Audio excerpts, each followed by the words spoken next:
वाहिगुरु जी का खालसा, वाहिगुरु जी की fateh. Welcome to this segment of Coach Gurbani's a-sabad-a-day, our reading Rag Suhi Mahalla Panjwa, composition of the fifth Nanak, Guru Arjan Dev Ji, and the first stanza. Suhi Mahalla Panjwa, Rahan na pave sur nar deva, उठ सिधारे कर मुन जन सेवा रहन न पावह. Staying forever is not granted. Rehan is to stay. It actually is duration. Rehan na paveh, and here the reference is to life. Rehan na paveh. So staying forever is not granted. Surnar deva. It is not granted even to celestial beings, to humans, and even the gods. Ut siddhare. Ut siddhare is to arise and depart. Munjan seva, the silent sages, arose and departed. So you have an illustration here of a universal law. The universal law says staying forever is not granted to anyone. Once our duration is up, we all have to depart. So any illusion that we have of the permanence of existence, any such illusion that we might entertain, and we do, has been cleanly stripped away in this verse. No one, it says, not even those exalted ones, are exempt. Such is the cycle of existence that is being demonstrated in this verse. And then in the second, in the Rahau, in the reflection, Guru Arjan Dev Ji radically redefines what it means to be alive. Recall now that Rahan was used in the first verse. Here he says, Jivat pekhe jini har har tyaya, Sad sang tini darsan paya, Rahau. Here he says, Jivat pekhe jini har har tyaya. They are seen as alive, they who have held har in their awareness, tyaya. Sadh sangatini darsana paya, and they were able to hold the har in their awareness because they were present with the Guru. They were in Guru presence. Sadh sangatini darsana paya. They obtained the vision of the presence of the har from the Guru. So now you see, Rahan in the previous verse was denied to everyone. Gods, humans, sages, none may have Rahan. The Rahau switches to Jivat, living. So this is not really a contradiction, but a distinction between duration, that is staying, which is denied to all, and true life. What does it mean to be really alive?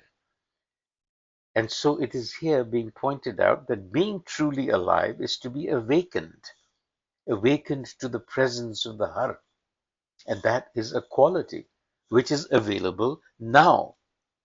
So while everyone's Rahan runs out, Jivat is something else entirely. One finds a similar distinction made in other traditions.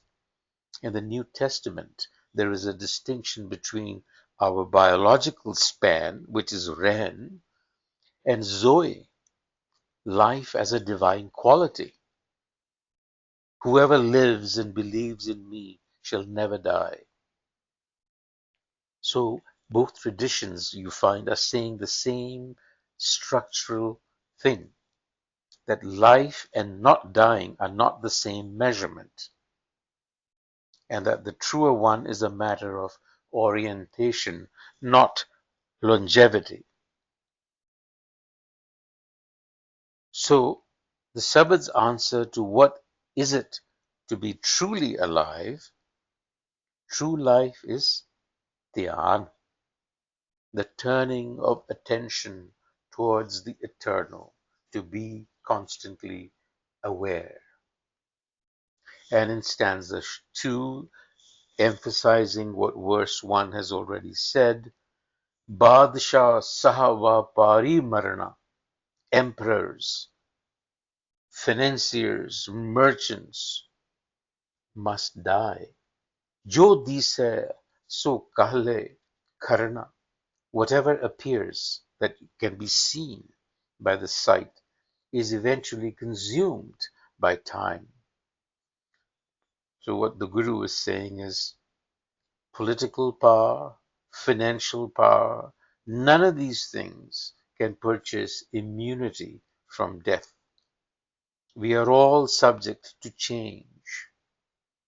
Whatever enters appearance will eventually pass out of appearance.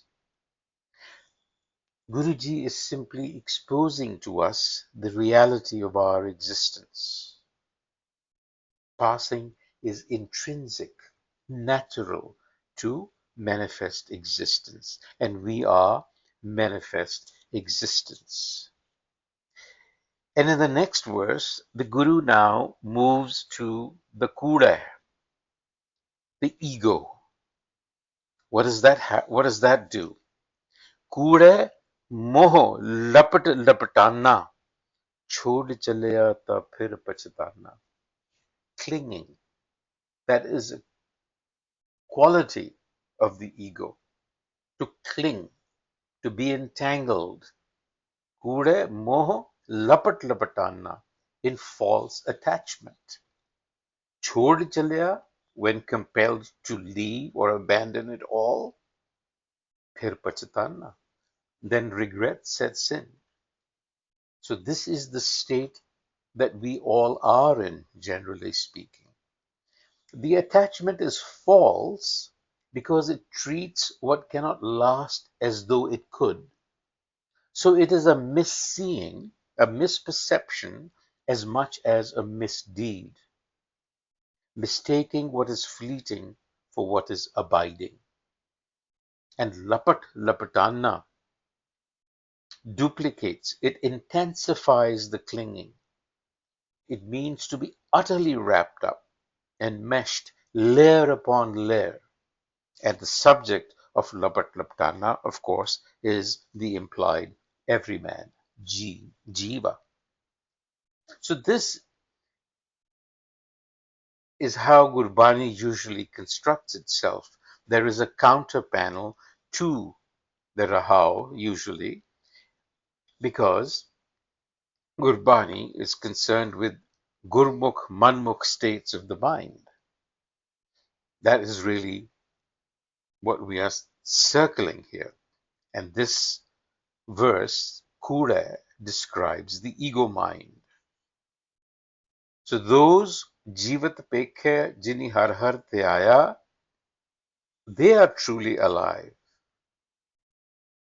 Here, life is organized around false attachments, and the moment of Chod Chalaya is met not with serenity, but with regret.